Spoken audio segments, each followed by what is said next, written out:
For 100 years, people have been getting to and from the communities of Glade, Harrop and Procter near Nelson by cable ferry. Before 1925, people in Harrop had no access to roads. The only way to travel through that part of the West Kootenay was by rail or steamboat. And now residents like Ann Mowat fear they'll be stranded as job action on the cable ferries looms. If people can just imagine how they would feel if the only route out of their community was blocked because two parties can't come to an agreement on terms of work. After weeks of back and forth, the BC General Employees Union and employer Western Pacific Marine still haven't agreed on a new contract. Wages, scheduling, and training are all some of the key issues. Workers have been striking on the Kootenay Lake ferry route since November, cutting its sailings dramatically. Mowat and others are worried the cable ferries could be next. It just tears apart the fabric of our lives in a very profound way.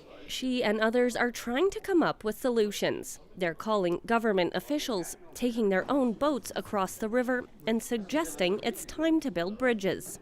Literally. It would certainly end this, because I think the specter of this happening every 3 or 4 years and us having to face this every couple of years, every time there's a new round of collective bargaining, I think more people are going, well, maybe that's something we should be lobbying for. A bridge has been floated before. In 2002, the province conducted a feasibility study looking at the needs and constraints of a bridge linking Highway 3A to the communities of Harrop, Procter, and Glade. At the time, the cost of building a bridge for Harrop alone was estimated at up to $14 million. The plan ultimately fizzled, and BC's Transportation Ministry says it does not intend to replace the existing cable ferries. Personally, I would hate to see a bridge because it gives our community the privacy that we have, and when I go across that ferry, as soon as I get to the Glade side, it's like, I'm away from all that crap. Some residents are pushing for the cable ferries to be deemed essential. Making sure that once and for all, when something is determined to be an essential service,